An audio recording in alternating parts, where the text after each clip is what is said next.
Hello everyone, I am Bhanu sir. Quadratic equation की word problems को आगे कंटिन्यू करेंगे। लास्ट क्लास में अपन ने टिल क्वेश्चन नंबर 20th अपन ने कवर अप करा है। 5-5 क्वेश्चंस करके अपन पर वीडियो पर क्लास में कवर कर रहे हैं। आज के टॉपिक में भी अपन वर्ड प्रॉब्लम्स को सॉल्व करेंगे। पुराना टॉपिक पेंडिंग है तो प्लीज उसकी प्रैक्टिस करो, उसके वीडियोस को कवर अप करो। स्टार्ट करते हैं आज का टॉपिक। स्टार्ट होगा क्वेश्चन नंबर 21 से। 2 trains leave a station at the same time. 2 trains है जो एक ही स्टेशन पे खड़ी है और एक टाइम पे ही दोनों रवाना हो गई। The first train travels due west. पहली ट्रेन वेस्ट में गई है और जो दूसरी ट्रेन है वो नॉर्थ में गई है। The first train travels 5 kilometre per hour faster than the second. Question का रूल होता है जो अपन लोग करते हैं, हाइलाइट्स मार्क करते हैं। फर्स्ट ट्रेन वेस्ट में ट्रैवल कर रही है, सेकेंड ट्रेन नॉर्थ में ट्रैवल कर रही है। क्लियर यहां तक? जो फर्स्ट ट्रेन है वो 5 किलोमीटर पर आवर फास्टर है किससे? सेकेंड ट्रेन से। 2 आवर्स का टाइम दिया गया and they are 50 kilometre apart. 2 घंटे के बाद उन 2 ट्रेन्स के बीच में 50 किलोमीटर्स का डिस्टेंस है। फाइंड करो एवरेज स्पीड ऑफ ट्रेन। दोनों ट्रेन्स की स्पीड निकालनी है। क्या निकालनी है? दोनों ट्रेन्स की स्पीड निकालनी है। ठीक है, देखो भाई ढंग से। ये है नॉर्थ, ये है आपका मान लो वेस्ट। ये डायरेक्शंस हो गए। ये है नॉर्थ का डायरेक्शन, ये है वेस्ट का डायरेक्शन। ये दोनों ट्रेन्स की इनिशियल पोजीशन है। पहली ट्रेन इस पाथ पे ट्रैवल कर रही है और दूसरी ट्रेन इस पाथ पे ट्रैवल कर रही है। ये मान लेते हैं अपन नॉर्थ है और इसको मान लेते हैं अपन वेस्ट। ठीक है, नॉर्थ पे आपकी जो है सेकेंड ट्रेन है और वेस्ट पे आपकी फर्स्ट ट्रेन है। ठीक है, यहां तक जो फर्स्ट ट्रेन है जो वेस्ट की तरफ जा रही है, यहां पे फर्स्ट ट्रेन है आपकी ट्रेन नंबर 1 और इस डायरेक्शन में है आपकी ट्रेन नंबर 2। ये फर्स्ट ट्रेन की जो स्पीड है वो 5 किलोमीटर पर आवर ज्यादा है सेकेंड ट्रेन से। ठीक है, तो अपन मानते हैं let speed of second train कितनी है? x kilometre per hour and speed of first train को मैं मान लेता हूं x plus 5 kilometre per hour. ये मैंने दोनों ट्रेन की स्पीड ले ली। ठीक है, टाइम टेकन कितना है? अवेलेबल टाइम है 2 आवर्स। तो जो ये जो अपनी 2 ट्रेन है, ठीक है ना, स्पीड ऑफ सेकेंड ट्रेन जो है उसको मैंने लिया है x जो नॉर्थ में जा रही है और speed of first train 5 kilometre उससे फास्ट है तो उसकी स्पीड है x प्लस 5, टाइम है 2 आवर्स। अब मुझे निकालना है डिस्टेंस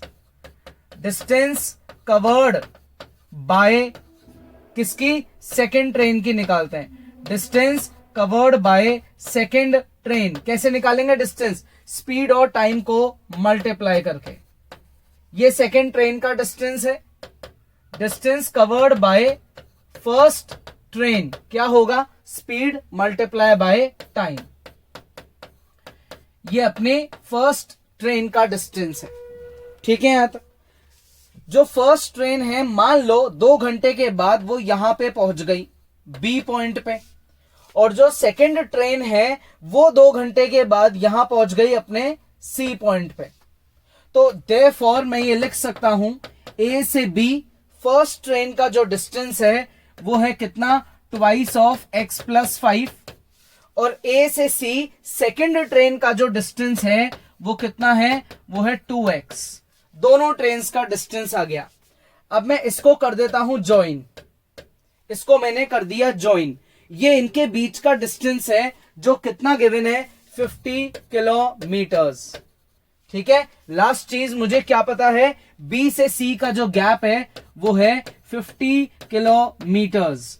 एंगल ए क्लियरली दिख रहा है यार, 90 डिग्री है, तो ये राइट एंगल ट्राइंगल हुआ। तो ऑब्वियसली आप क्या लगाओगे? Pythagoras theorem. ठीक है। In triangle A B C, in triangle A B C angle A is 90 degree. तो हम लगाएंगे Pythagoras theorem, A B square plus A C square is equal to B C square. ठीक है। A B क्या है भाई, twice of x plus 5, इसका square करेंगे तो 2 का स्क्वायर 4, एक्स प्लस 5 का whole square, plus A C का स्क्वायर, 2 का स्क्वायर 4, एक्स का square x square equal to B C का स्क्वायर। बी सी का स्क्वायर क्या होगा, 5 का स्क्वायर 25 एंड 00। इसको सॉल्व करने से मेरी क्वाड्रेटिक बनने वाली है। ठीक है, इसको सॉल्व करने से मेरी क्वाड्रेटिक बनने वाली है। मैं एक काम करता हूं, यहां पे सबको डिवाइड कर देता हूं। किससे डिवाइड कर दूं, 4 से, है ना। इन सबको अपन 4 से एक बार तो डिवाइड कर देते हैं। तो ये हो जाएगा x प्लस 5 का होल स्क्वायर प्लस x का square is equal to 4 6 24, 1 carry गया, 4 2 8 एंड 4 5 20। अब इस x प्लस 5 के होल स्क्वायर को सॉल्व करेंगे तो ये आएगा x स्क्वायर प्लस 25 प्लस का 10x plus x square is equal to 625। इसको इधर ले आते हैं, x square plus x square 2x square plus का 10x प्लस का 25 माइनस का 625 equal to 0, 2x square plus का 10x माइनस का 600 इक्वल टू 0। सबको कर देते हैं डिवाइड बाय 2, तो ये हो गया एक्स स्क्वायर प्लस का 5x माइनस का 300 इक्वल टू 0। क्लियर, आ गया समझ में। ये मेरी बन चुकी है क्या, क्वाड्रेटिक इक्वेशन। अब मुझे क्या करना है, मुझे इसकी मिडिल टर्म स्प्लिटिंग करनी है जिससे कि 5x आए। तो मैं यहां लिखूंगा प्लस का 20x माइनस का 15x माइनस का 300 इक्वल टू 0। जब मैं कॉमन लेके इसके फैक्टर्स बनाऊंगा तो ये इसके फैक्टर्स बन जाएंगे। पहले वाले फैक्टर से x की वैल्यू निकलने वाली है नेगेटिव। ठीक है, पहले वाले फैक्टर से x की वैल्यू निकल जाएगी negative, x is equal to -20, और दूसरे वाले फैक्टर से x की वैल्यू निकल जाएगी पॉजिटिव। ठीक है, x क्या है, x है speed, speed can never be negative, speed negative नहीं हो सकती। तो x की वैल्यू 15 बिल्कुल करेक्ट आंसर है क्योंकि वो पॉजिटिव आंसर है। तो मैंने x किसको लिया है, स्पीड ऑफ सेकेंड ट्रेन, तो वो हो गई 15, 5 ऐड करो तो स्पीड ऑफ फर्स्ट ट्रेन हो गई 20। तो लास्ट में आंसर लिख देंगे speed of second train, speed of second train is 15 kilometre per hour. Speed of कौन सी ट्रेन, अपनी first train, speed of first train it is 20 kilometre per hour. ये दोनों ट्रेन की क्या आ चुकी है, स्पीड आ चुकी है। ठीक है, पॉज करेंगे, आंसर टैली करेंगे, क्वाड्रेटिक को मैच करेंगे, मिडिल टर्म स्प्लिटिंग खुद से करेंगे। ठीक है, कॉपी करो। Next question, a piece of cloth cost ₹200। फिर से वही इंपॉर्टेंट बातों को हाईलाइट करते हैं। कॉस्ट दे रखी है मुझे कितनी, ₹200। मतलब एक बच्चा है वो कपड़े की दुकान पे गया और उसने टोटल 200 रुपए का कपड़ा खरीद लिया। If the piece would be 5 metre longer, अगर पीस की लेंथ जितना उसने खरीदा उससे 5 मीटर ज्यादा होती, मान लो उसने 10 मीटर खरीदा, तो मान लो वो अगले दिन 10 की जगह जाता 15 मीटर खरीदने। पहले दिन तो वो गया 10 मीटर खरीदने, उसके टोटल पैसे लगे 200 रुपए। ठीक है, अगले दिन वो वापस शॉप पे गया, उसने आज के दिन अगले दिन 5 मीटर और ज्यादा लंबा खरीदा, यानी कि 10 + 5 15 मीटर कपड़ा खरीदा। मंडे को खरीदा था 10 मीटर, ट्यूसडे को खरीद रहा है 15 मीटर। अब ये सोच के बैठा है कि मैं तो 200 रुपए ही लेके आया हूं, अब आज मैं 5 मीटर कपड़ा और ज्यादा खरीदना चाहता हूं। तो कॉमन सी बात है ना यार कि अगर आप उतने ही पैसे में ज्यादा कपड़ा खरीदना चाहते हो तो सस्ती रेट होनी चाहिए। आप थोड़ा लोकल कपड़ा खरीदो जिसकी रेट कम हो ताकि आपके कम पैसे में ज्यादा कपड़ा आ जाए। तो उसने क्या करा, 5 मीटर कपड़ा ज्यादा खरीदने के लिए कौन सा कपड़ा सेलेक्ट करा? Each metre would cost ₹2 less. वो कपड़ा सेलेक्ट करा जिसकी पर मीटर जो कॉस्ट है वो ₹2 कम थी। मंडे को जो उसने क्वालिटी खरीदी कपड़े की, उससे ₹2 पर मीटर सस्ता कपड़ा अगले दिन खरीद रहा है, क्योंकि उसको 5 मीटर ज्यादा खरीदना है और पैसे वो 200 ही लाया है। Then the total cost remains unchanged. Total cost जो है वो अनचेंज रह गई। मतलब दोनों दिन वो 200 रुपए का कपड़ा खरीद रहा है। एक दिन थोड़ा कम खरीद रहा है लेकिन अच्छी क्वालिटी का, अगले दिन ज्यादा खरीद रहा है लेकिन थोड़ी सी लोकल क्वालिटी का। How long is the piece? Original length बताओ, ओरिजिनल लेंथ बताओ जो उसने सबसे पहले खरीदी, और उसकी ओरिजिनल रेट भी बताओ पर मीटर। ठीक है, तो अपन मानते हैं लेट ओरिजिनल लेंथ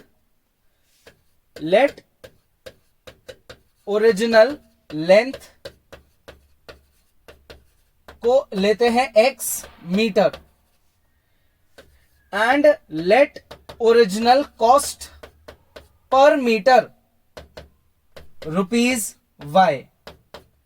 पर मीटर की ओरिजिनल कॉस्ट है ₹y। देयरफॉर जो टोटल कॉस्ट है वो कितनी हो गई? टोटल कॉस्ट हो गई x इंटू वाई। भाई आपने y रुपए पर मीटर की रेट का कपड़ा पसंद कर लिया और x मीटर कपड़ा जाके दुकान से खरीद लिया, तो टोटल पैसे कितने दोगे? मल्टीप्लाई कर दो। ये टोटल अमाउंट किसके बराबर है? 200 रुपीज के बराबर है। ये टोटल अमाउंट किसके बराबर है? 200 रुपीज के बराबर है। तो मेरे पास x इंटू वाई की एक वैल्यू आ गई 200, विच इज वेरी इंपॉर्टेंट।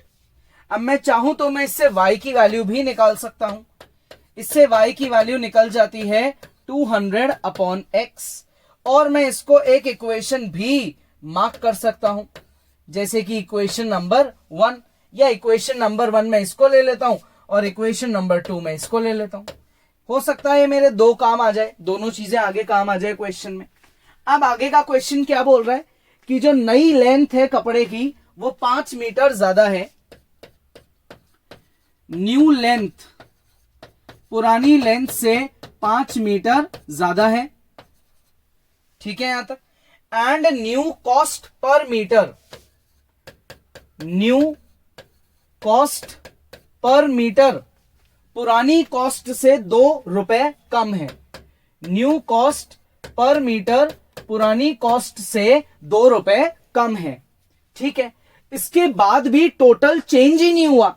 इसका मतलब जो उसने लेंथ खरीदी, जिस रेट पे खरीदी, मल्टीप्लाई करने से एग्जैक्ट उसके उतने ही रुपए खर्च हुए जितने पहले हुए थे। ठीक है, ब्रैकेट्स खोल देते हैं। x into y minus 2x plus 5y minus 10 is equal to 200। और अब यहां लिखते हैं use equation 1 and equation 2। x into y की जगह 200 लिख देते हैं, minus 2x plus 5 into y की जगह लिख देते हैं 200 अपॉन x। पूरी इक्वेशन को x में कन्वर्ट करने की कोशिश कर रहे हैं अपन। दोनों तरफ से आप देखो 200 कट गया भाई, क्लियर है यहां तक।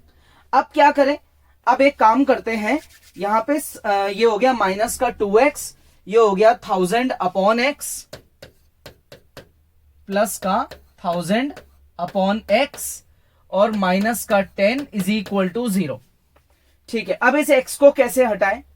इस x को हटाने के लिए करते हैं सबको मल्टीप्लाई बाय x, सबको कर देते हैं multiply by x, multiply by x, सबको x से मल्टीप्लाई कर दो। तो ये हो गया माइनस का 2x स्क्वायर प्लस का 1000 और माइनस का 10x, माइनस का 2x स्क्वायर प्लस का 1000 माइनस का 10x इक्वल टू 0।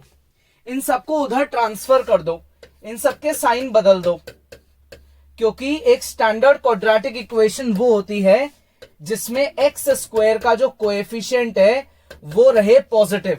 अभी एक्स स्क्वायर का कोएफिशिएंट नेगेटिव है, अपन ने सबको उधर ट्रांसफर करके सबके साइन बदल दिए।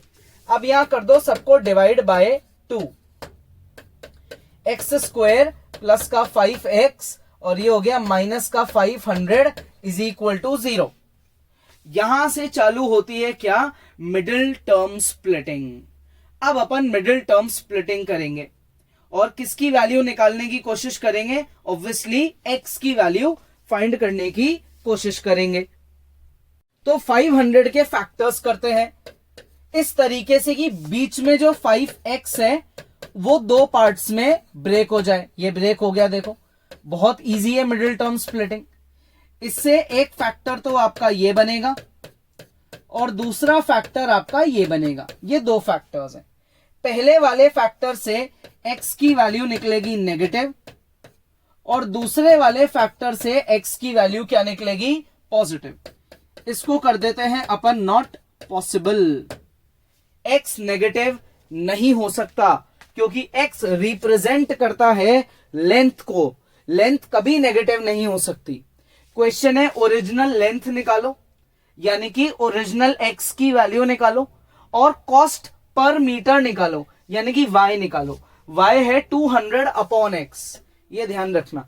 तो since x is equals to 20, therefore y is equals to 200 upon x which is equal to 10। So therefore जो कपड़े की ओरिजिनल लेंथ है जो हमने पहले दिन जाके खरीदी थी वो है 20 metre and original cost per metre कितनी है, ₹10 पर मीटर। किस रेट का कपड़ा हमने खरीदा था, 10 रुपए का। आप चाहो तो वेरीफाई करके देख लो, इन दोनों का प्रोडक्ट करोगे तो 200 आएगा। तो ये हमारी टोटल कॉस्ट है। पॉज करो और एक बार इसको ट्राई करो। नेक्स्ट क्वेश्चन काफी सिमिलर टाइप का क्वेश्चन है। एक बार हाइलाइट्स मार्क करेंगे अपन क्वेश्चन की। Price of the book is reduced by 5। Price reduced by 5, ठीक है। Person can buy 5 more books. 5 और ज्यादा बुक खरीद लेगा। कितने रुपए में, 300 रुपए में। फाइंड करो ओरिजिनल प्राइस। अगर किसी बुक की रेट 5 रुपए से कम हो जाएगी, मतलब 50 रुपए की जगह 45 रुपीस की हो जाएगी, तो हम 300 रुपए में 5 और बुक्स खरीद लेंगे। तो ये बताओ कि ओरिजिनल प्राइस क्या है। अज्यूम करते हैं let original price be ₹X, ठीक है, पर बुक ऑब्वियसली, है ना। एक बुक की ओरिजिनल प्राइस क्या है, X एंड ओरिजिनल क्वांटिटी जो हमने नंबर ऑफ बुक्स खरीदी BY। कितनी बुक्स हमने खरीद ली, Y। अब आपने X रुपए की रेट की बुक खरीदी और कितनी बुक्स खरीदी, Y बुक्स खरीदी। तो टोटल अमाउंट कैसे निकालोगे। टोटल अमाउंट के लिए आप अपनी क्वांटिटी और रेट को क्या कर दो, मल्टीप्लाई, जो कि कितना है, 300 रुपए। कितना है भाई, 300 रुपए। ये एक बहुत इंपॉर्टेंट इक्वेशन है। इससे मैं y की वैल्यू निकाल सकता हूं which is 300 upon x। Another ये भी बहुत इंपॉर्टेंट रिजल्ट है, इसलिए अपन इन दोनों को मार्क कर लेते हैं इक्वेशन 1 और 2। काफी हद तक प्रीवियस क्वेश्चन की जैसा ही लग रहा है ना। अब देखो, अब ये कह रहे हैं कि जो नई प्राइस है वो 5 रुपए कम हो गई, तो न्यू प्राइस पर बुक 5 रुपए कम हो गई, x -5 and new number of books. New number of books सस्ती होने से हम 5 बुक्स ज्यादा खरीद लेंगे, तो new number of books is y + 5। जब आप इनको फिर से मल्टीप्लाई करोगे तो टोटल अमाउंट कितना आएगा, फिर से 300 रुपए। हमने पैसे ज्यादा खर्च नहीं करे, बुक अपने आप ही सस्ती हो गई, इसलिए हम ज्यादा खरीद पाए।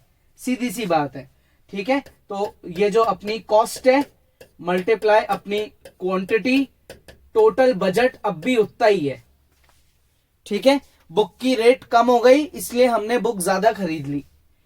x इंटू वाई प्लस का 5x माइनस का 5y माइनस का 25 इक्वल टू 300।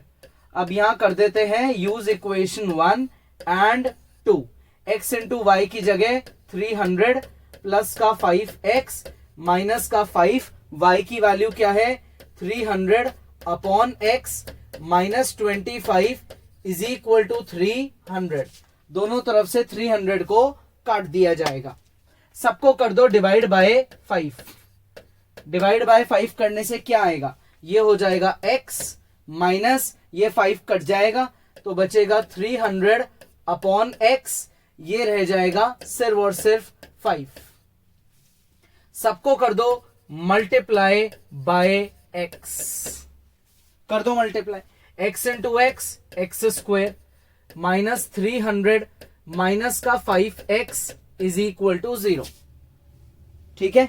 अब 5x को पहले लिखो, 300 को बाद में लिखो, तो आपकी बन गई क्या, स्टैंडर्ड क्वाड्रेटिक इक्वेशन।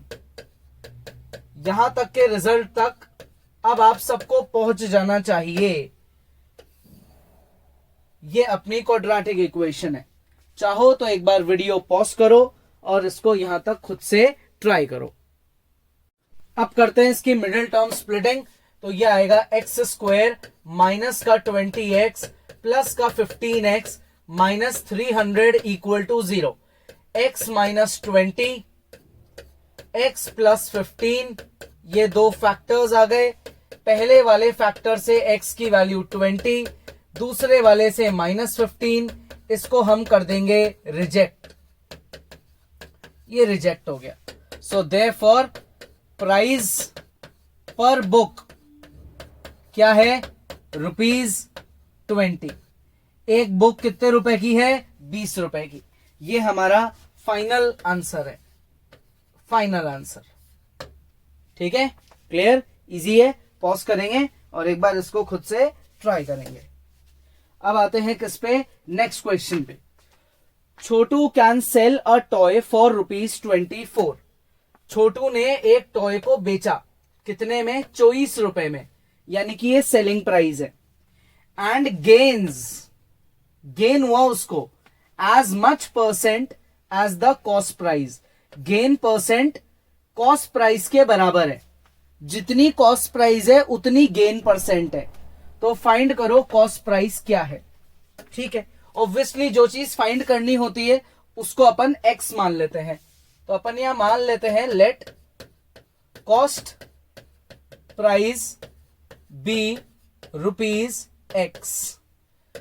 देयरफॉर जो गेन परसेंट है वो कितना हुआ, x%। क्यों, क्योंकि क्वेश्चन में बोला गया है कि गेन परसेंट कॉस्ट प्राइस के बराबर है। हमने कॉस्ट प्राइस को क्या माना है, x माना है। कॉस्ट प्राइस को क्या माना है, x, तो गेन परसेंट भी क्या हो गया, x%, ठीक है। एंड सेलिंग प्राइस, जो सेलिंग प्राइस है वो हमको ऑलरेडी गिवन है, विच इज ₹24, ठीक है। इजी है। अब एक फॉर्मूला होता है which is very important, question का बेस ही यह फॉर्मूला है। Selling price is equal to 100 plus gain percent upon 100 multiply by cost price. ये इसका बेस है, इस क्वेश्चन का बेस है फॉर्मूला। बिना इसके आप आगे नहीं बढ़ पाओगे। सेलिंग प्राइस है 24, 100 प्लस गेन परसेंट कितना है, गेन परसेंट है x अपॉन गेन कितना है 100 रुपीज और अपॉन 100, ठीक है। और कॉस्ट प्राइस भी क्या है, x। ये 100 इधर जाके मल्टीप्लाई हो जाएगा 2400, x को अंदर मल्टीप्लाई कर देंगे 100x प्लस एक्स स्क्वायर। ये 2400 इधर जाके माइनस का हो जाएगा, तो ये हो गया एक्स स्क्वायर प्लस का 100x माइनस का 2400 इज इक्वल टू 0। क्लियर। अब मुझे क्या करना है, मुझे इसकी फैक्टराइजेशन करनी है। तो मैं इसको ऐसे लिख सकता हूं, क्या, प्लस का 120x और माइनस का 20x माइनस का 2400 इक्वल टू 0। तो x प्लस 120 और x माइनस 20। पहले वाले से x निकला मेरा नेगेटिव और दूसरे वाले से x क्या निकला, पॉजिटिव। इसको मैं क्या कर दूंगा, रिजेक्ट, क्योंकि सेलिंग प्राइस नेगेटिव नहीं हो सकती। Therefore sorry cost price, therefore cost price is rupees 20। 24 रुपए में छोटू ने टॉय को बेचा है, 20 रुपए में उसने खरीदा है, इसलिए उस बच्चे को क्या हुआ है, गेन हुआ है। गेन कब होता है, गेन होने का सबसे बड़ा रीजन है कि आपकी सेलिंग प्राइस कॉस्ट प्राइस से ज्यादा है। आपने जितने में खरीदा उससे ज्यादा में बेच दिया तो ही आपको गेन होगा। ठीक है, तो पॉज करो और इसको खुद से ट्राई करो। Next, A takes 6 days less than B. A 6 days less than B. B को जितने दिन लग रहे हैं A को उससे 6 दिन कम लग रहे हैं। B को 10 दिन लग रहे हैं तो A को सिर्फ 4 दिन लग रहे हैं कोई पर्टिकुलर काम करने में। मतलब A की स्पीड फास्ट है, B थोड़ा स्लो है। टुगेदर साथ में काम करते हैं तो 4 दिन में काम पूरा खत्म कर देते हैं। Time taken by B alone बताओ। Time taken by B alone, B को अकेले को कितना टाइम चाहिए ये बताओ। ठीक है, तो हम मानते हैं let time taken by B alone be x days. B अगर अकेला काम कर रहा है तो कितना टाइम लेगा, X days. And time taken by A alone, A को अकेले को 6 दिन कम चाहिए तो ये हो जाएंगे x माइनस 6 डेज। ठीक है, यहां तक clear. Time taken by both, time taken by both, दोनों को मिला के कितने दिन लग रहे हैं, दोनों को मिला के सिर्फ और सिर्फ 4 दिन लग रहे हैं। जब भी क्वेश्चन नंबर ऑफ डेज पे आ जाता है तो हमेशा अपन रेसिप्रोकल का लॉजिक लगाते हैं। बी के नंबर ऑफ डेज का रेसिप्रोकल, ए के नंबर ऑफ डेज का reciprocal is equal to total number of days का रेसिप्रोकल। एलसीएम लेंगे, x minus 6 plus x upon x into x minus 6 is equal to 1 upon 4। x plus x हो जाएगा मेरे लिए 2x minus 6 upon में हो जाएगा x square minus 6x equal to में 1 अपॉन 4। 4 को इधर लिया हो तो हो गया 8x minus 24 is equal to x square minus 6x। इन सबको उधर ले जाओ, x square minus 6x minus 8x plus 24 is equal to 0। तो ये हो गया एक्स स्क्वायर माइनस का 14x plus 24 is equal to 0। This is the quadratic equation. अगर खुद से सॉल्व किया है, यहां तक पहुंच गए तो बहुत बढ़िया बात है। अब आपको सिर्फ क्या करना है, मिडिल टर्म स्प्लिटिंग करनी है। ठीक है, क्या करनी है भाई, मिडिल टर्म स्प्लिटिंग। तो मिडिल टर्म स्प्लिटिंग करते हैं, एक्स स्क्वायर माइनस का 12x माइनस का 2x प्लस का 24 इक्वल टू 0। ये मेरे दो फैक्टर्स बन गए हैं। क्लियर, पहले वाले फैक्टर से x आया 12 और दूसरे वाले फैक्टर से x आ गया 2। फिलहाल यार ये फिलहाल देखो आप ढंग से, ये दोनों ही वैल्यूज जो है, ये दोनों ही वैल्यूज पॉजिटिव है, दोनों पॉजिटिव वैल्यूज है। तो फिर हम यहां से किसी को रिजेक्ट नहीं कर पाएंगे। x जो है वो मेरा क्या है, टाइम टेकन बाय b। मेरे दो आंसर्स हैं, क्या दोनों सही है, दोनों को मुझे फाइनल कर देना चाहिए। देखो कैसे सोचेंगे इसको अपन, x की वैल्यू है 12, number of days taken by b, number of days taken by b 12। Therefore if करके लिखते हैं, number of days taken by a को 6 दिन कम लग रहे हैं, 12 minus 6 which is 6. If number of days taken by b is, दूसरा answer क्या था 2। देयरफॉर या देन लिखें number of days taken by A 12 minus 6 minus 4। यहां से ये केस हो गया रिजेक्ट। अगर बी को 2 दिन लग रहे हैं तो ए 6 दिन कम कैसे लेगा? क्वेश्चन की कंडीशन यहां पे जाके हो गई फॉल्स। इसलिए जो हमारा फाइनल आंसर है वो है ये, बी को 12 दिन लग रहे हैं और ए को 6 दिन लग रहे हैं। लेकिन क्वेश्चन आपसे क्या पूछ रहा है? Find the time taken by B alone, तो आपका एक ही आंसर होगा विच इज 12। ए और बी दोनों का पूछे तो 12 एंड 6 दोनों आंसर्स है। मैंने आपको दोनों निकाल के दिखाए हैं। ठीक है, यहां तक आ गया समझ में? इजी है बहुत। तो एक बार पॉज करेंगे और इसको भी खुद से ट्राई करेंगे। Okay kids, this is the end of our video. आज अपन ने 5 और वर्ड प्रॉब्लम्स को क्रैक करा है। नेक्स्ट क्लास में अपन आगे पढ़ेंगे। टिल देन इनकी प्रैक्टिस करो। कोई डाउट है तो वीडियो को दोबारा देखो।